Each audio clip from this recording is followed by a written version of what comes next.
Mes amis poissons, bonjour et bienvenue sur la chaîne Tarot à merveille. Pour votre tirage général, ceux qui me découvrent, soyez les bienvenus.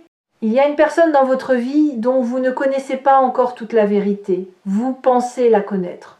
Vous pensez avoir compris ses motivations, ses silences, ses gestes, ses absences. Vous avez construit une histoire autour de cette personne. Une histoire cohérente, logique, qui explique pourquoi elle a fait ce qu'elle a fait, pourquoi elle a dit ce qu'elle a dit, pourquoi elle est devenue ce qu'elle est devenue dans votre vie. Cette histoire vous a aidé à survivre. Elle a donné du sens à la douleur.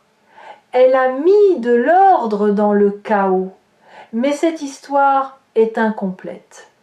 Et aujourd'hui, la pièce manquante va se révéler. Pas pour vous détruire, pour vous libérer. Parce que la vérité incomplète est la prison la plus cruelle qui existe.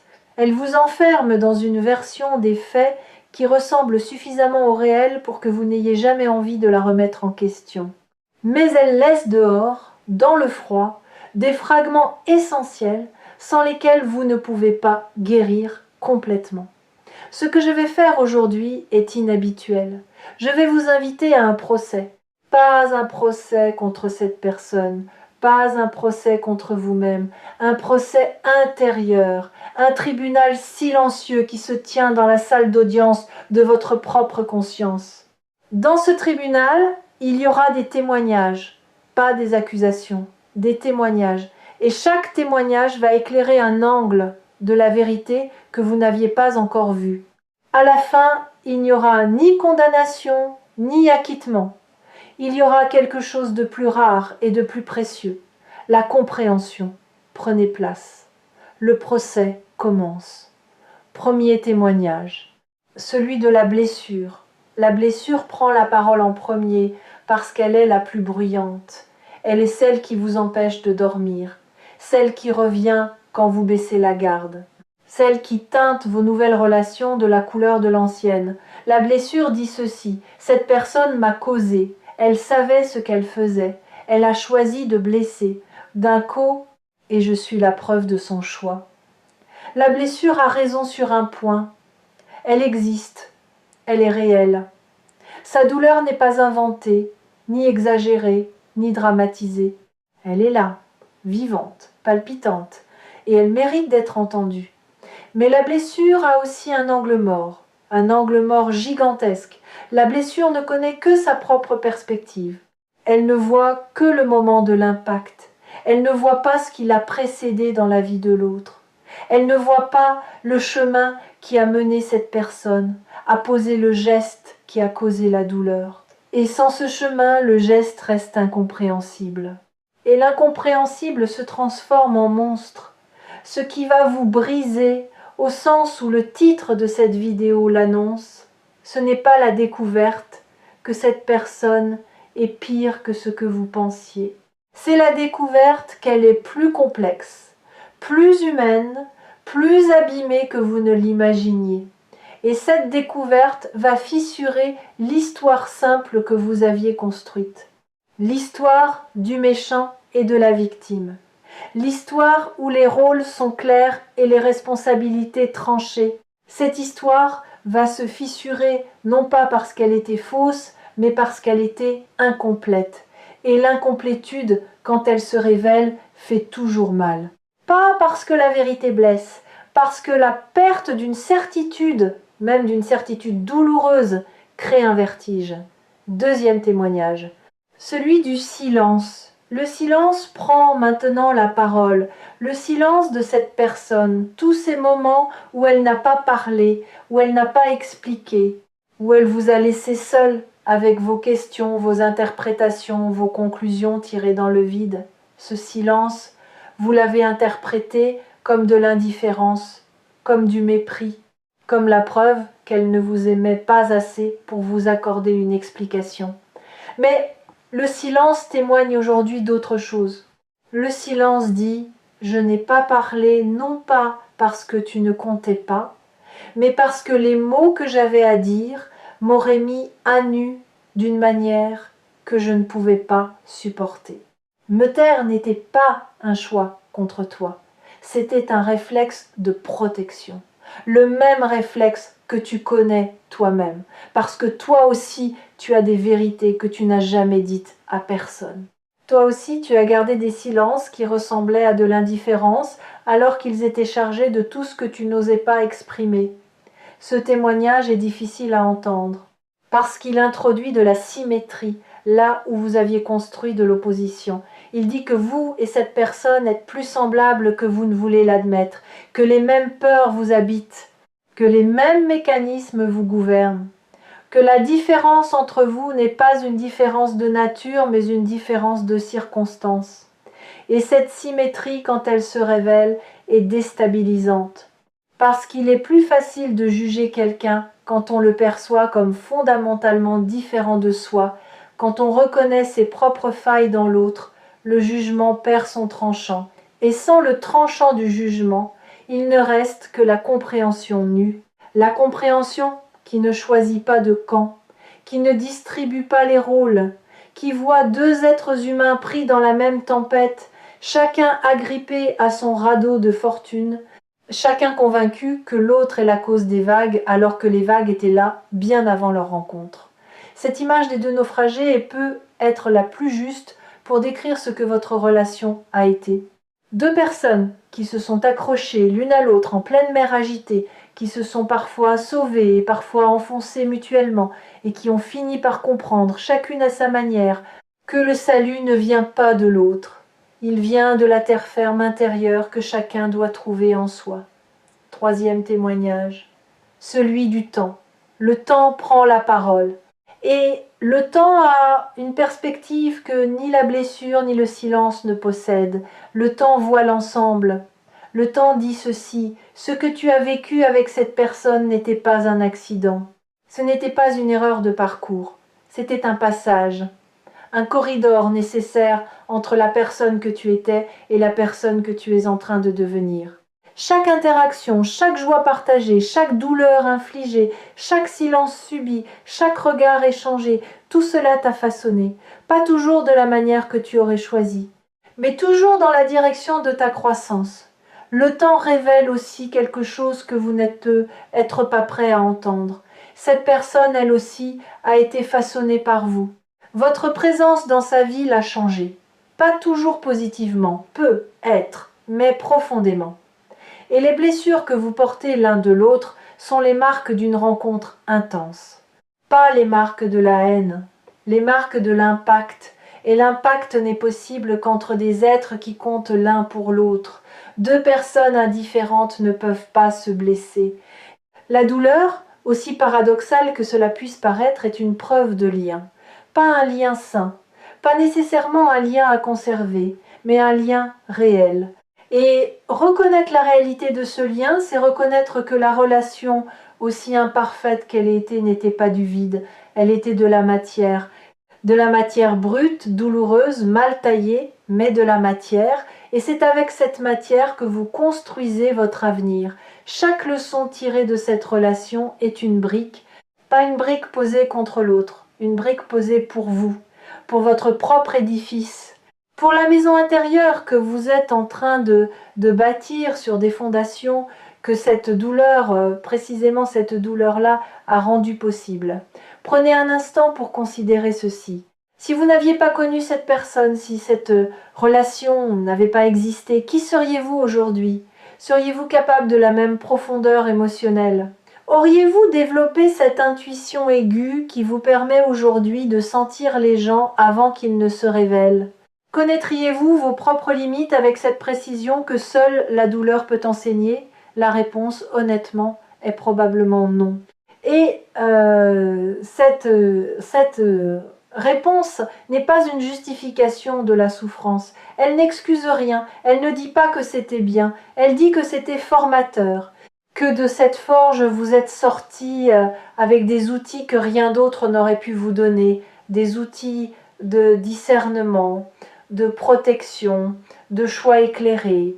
Et ces outils, vous les utiliserez pour le reste de votre vie. Chaque nouvelle relation que vous entrerez portera quelque part dans ces fondations la sagesse acquise dans celle-ci.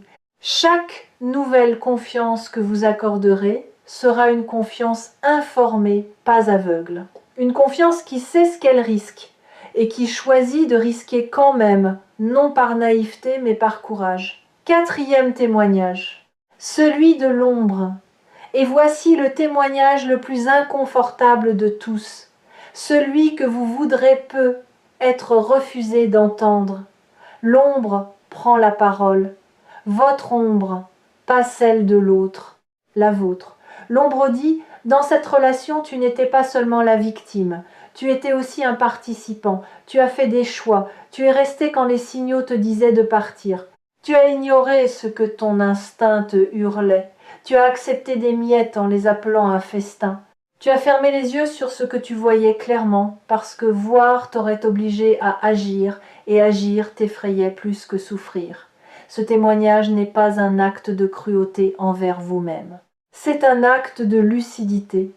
Et la lucidité, aussi coupante soit-elle, est la seule lame qui tranche les chaînes. Parce que tant que vous êtes uniquement victime, vous êtes impuissant.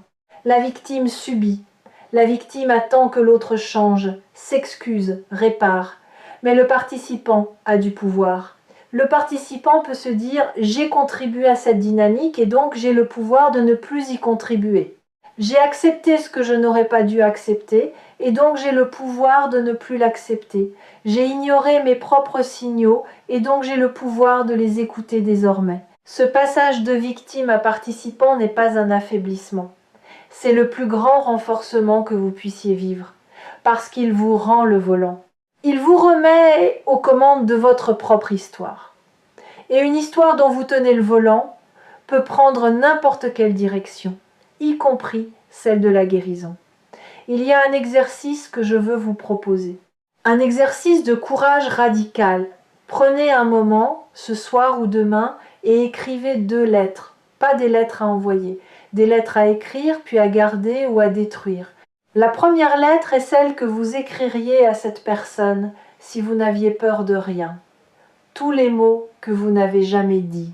La colère, la déception, la tristesse, mais aussi les merci que vous n'avez jamais prononcés, les moments de lumière que vous avez partagés et que la douleur a recouverts.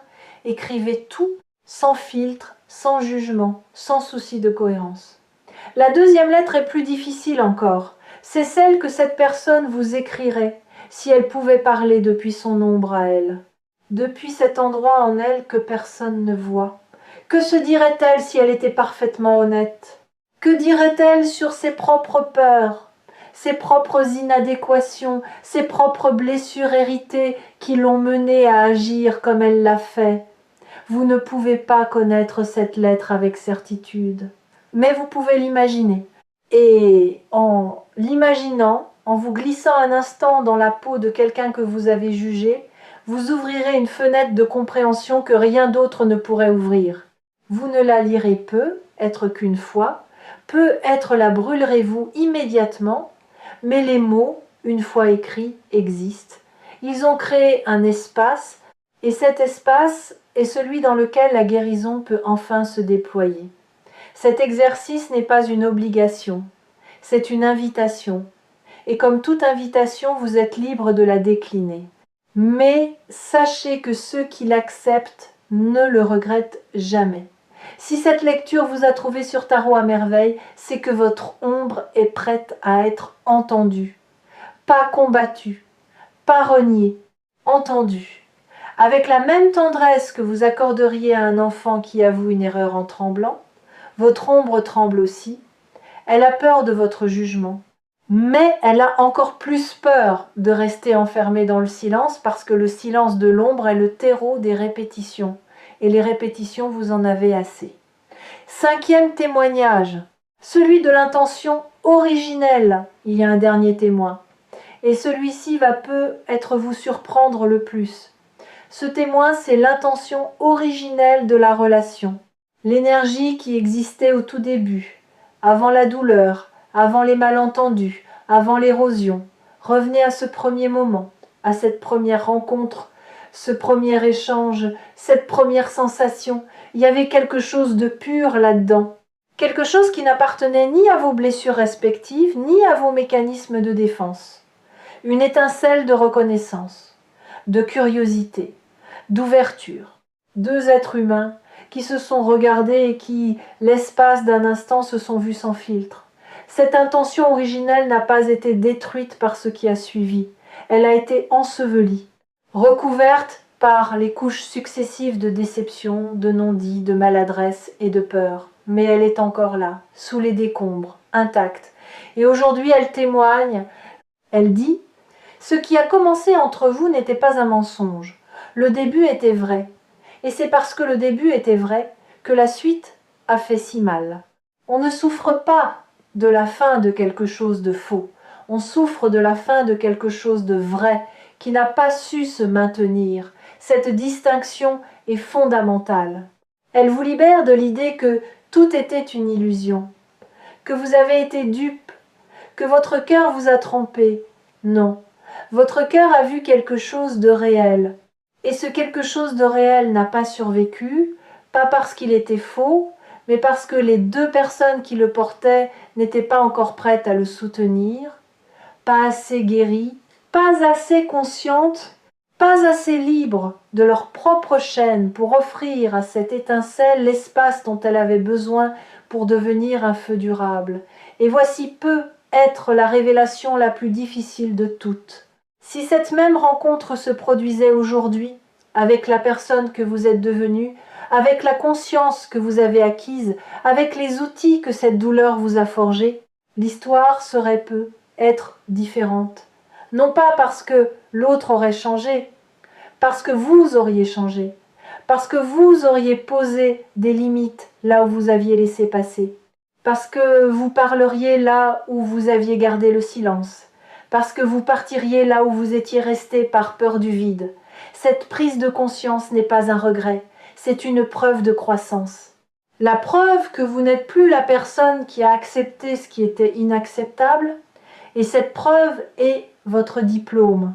Le diplôme de l'école la plus dure et la plus efficace qui existe, celle de la relation humaine dans toute sa beauté féroce, le verdict. Les témoignages sont terminés, la blessure a parlé, le silence a témoigné, le temps a offert sa perspective, l'ombre s'est confessée, l'intention originelle a rappelé ce qui était vrai. Et maintenant, le verdict. Ce verdict n'est pas ce que vous attendez, il n'y a pas de coupable, il n'y a pas d'innocent. Il y a deux êtres humains blessés qui ont fait de leur mieux avec les outils qu'ils avaient, et leurs outils étaient abîmés, émoussés par leurs propres histoires, rouillés par leurs propres peurs. Ce qu'ils ont construit ensemble portait la marque de ces outils imparfaits, et le résultat naturellement était imparfait, le verdict et la compréhension. Et la compréhension ouvre une porte que le jugement garde verrouillée, la porte du lâcher-prise. Pas le lâcher-prise passif qui dit « tant pis, je m'en fiche ». Le lâcher-prise actif qui dit « je comprends ». Je ne cautionne pas, je ne reviens pas, mais je comprends. Et dans cette compréhension, je me libère du besoin de haïr, du besoin de punir, du besoin de rejouer la scène indéfiniment dans ma tête en cherchant ce que j'aurais dû dire, ce que j'aurais dû faire, ce que j'aurais dû voir. Ce lâcher-prise, c'est le changement dont parle le titre, le vrai changement. Pas le changement spectaculaire, le changement cellulaire. Celui qui se produit dans les couches les plus profondes de votre être et qui modifie, silencieusement mais irréversiblement, votre manière de porter le passé. Vous ne le portez plus sur vos épaules. Vous le portez dans votre poche, léger, accessible si vous avez besoin de vous rappeler la leçon, mais n'écrasant plus votre posture, ne déformant plus votre dos, ne pesant plus sur chaque pas que vous faites vers l'avant. Vous allez aussi découvrir quelque chose d'inattendu, de la gratitude, pas de la gratitude pour la douleur, jamais pour la douleur, mais de la gratitude pour ce que la douleur vous a révélé sur votre propre résistance, sur votre propre capacité à traverser l'invivable et à en sortir, non pas intact, car personne ne sort intact de l'amour vrai, mais entier. Il y a une différence immense entre être intact et être entier. Intact signifie que rien ne vous a touché.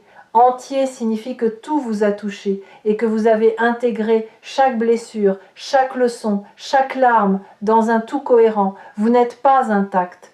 Vous portez les marques, mais vous êtes entier. Et cette entièreté est votre plus grande victoire. Cette gratitude, quand elle viendra, ne sera pas forcée. Elle ne sera pas le résultat d'un exercice de pensée positive ou d'une injonction spirituelle à tout pardonner immédiatement. Elle viendra naturellement, doucement. Comme le soleil après une nuit d'orage, vous vous surprendrez à penser à cette personne et à ressentir au milieu de tout le reste un filet de reconnaissance pour le fait qu'elle ait existé dans votre vie. Pas pour ce qu'elle a fait, pour ce que sa présence a déclenché en vous, pour les couches de vous-même que cette relation a mises au jour, pour la force que vous ne saviez pas posséder et que seule cette épreuve pouvait réveiller. Ne forcez pas cette gratitude. Si elle ne vient pas aujourd'hui, elle viendra demain ou dans une semaine ou dans un mois, elle a son propre calendrier, mais quand elle viendra, accueillez-la, parce qu'elle est le dernier verrou qui saute, le dernier fil qui vous attachait au passé, et quand ce fil se rompt, vous êtes libre, véritablement libre. Libre non pas parce que vous avez oublié, mais parce que vous avez transformé le souvenir d'un poids en un enseignement. Quelque chose va se produire dans les jours qui suivent cette vidéo. Pas un événement extérieur, un mouvement intérieur. Vous allez penser à cette personne. Et pour la première fois, la pensée ne sera pas accompagnée de la charge habituelle, de la colère, de la tristesse, du ressentiment. La pensée viendra propre, neutre, presque légère, et vous remarquerez cette légèreté, vous la sentirez physiquement. Comme si on avait enlevé un sac de pierre de votre dos sans que vous vous en rendiez compte. Et à ce moment-là, vous saurez que la compréhension a fait son travail, que le procès est terminé, que le tribunal intérieur a rendu son verdict et que les portes de la salle d'audience se sont ouvertes. Et derrière ces portes, il y a le reste de votre vie, allégé de ce poids, enrichi de cette leçon, prête à accueillir des liens qui ne reproduiront pas les mêmes schémas parce que vous n'êtes plus la même personne. Vous êtes la personne qui a regardé la vérité en face, toute la vérité, y compris la sienne propre, et qui est restée debout. Les fidèles de tarot à merveille le savent. Les vérités les plus transformatrices sont rarement celles qu'on découvre sur les autres. Ce sont celles qu'on découvre sur soi-même à travers les autres. Et aujourd'hui, à travers cette personne, à travers cette relation, à travers cette douleur, c'est vous-même que vous avez découvert votre force, votre lucidité, votre capacité à transcender le jugement pour accéder à la compréhension. Et cette découverte vaut infiniment plus que n'importe quel verdict de culpabilité que vous auriez pu prononcer. La vérité vous a brisé, oui, elle a brisé l'histoire incomplète. Elle a brisé le cadre étroit dans lequel vous aviez enfermé cette relation. Elle a brisé l'illusion que la vie se divise proprement entre les bons et les méchants. Mais de cette brisure naît autre chose. Comme une graine qui doit se fendre pour germer, comme un œuf qui doit se casser pour laisser vivre. Ce qui naît de cette brisure, c'est vous, plus entier que jamais, plus lucide, plus libre. Le tribunal est fermé, les portes sont ouvertes. Et devant vous, un chemin que personne d'autre ne peut marcher, un chemin nettoyé de la rancune, allégé du ressentiment, éclairé par la compréhension. Ce chemin mène quelque part de précis. Il mène vers des relations d'un autre calibre, des relations où la transparence remplace le non-dit, où la vulnérabilité est accueillie et non punie, où la différence est explorée et non combattue. Des relations qui ne vous sauveront pas, parce que vous n'avez pas besoin d'être sauvé, mais qui vous accompagneront dans cette version de vous qui n'a plus peur de la vérité. Ces relations existent, elles vous attendent. Et elles ne pouvaient pas se manifester tant que l'ancienne blessure occupait tout l'espace. Maintenant que l'espace se libère, maintenant que le tribunal a rendu son verdict, et que la salle d'audience se vide, la place est faite pour du neuf, pour du vrai, pour du durable. Marchez. Et si le souvenir de cette personne revient, saluez-le comme on salue un vieux professeur dont les méthodes étaient rudes, mais dont les leçons vous ont rendu plus sage que tout ce que la douceur aurait pu vous enseigner. N'oubliez pas que Tarot à merveille sera toujours là quand vous aurez besoin de retrouver cette salle d'audience intérieure, quand la blessure voudra reprendre la parole sans laisser les autres témoins s'exprimer. Revenez, réécoutez. Et laissez le verdict faire son travail. Il est doux, il est juste et il est définitivement de votre côté.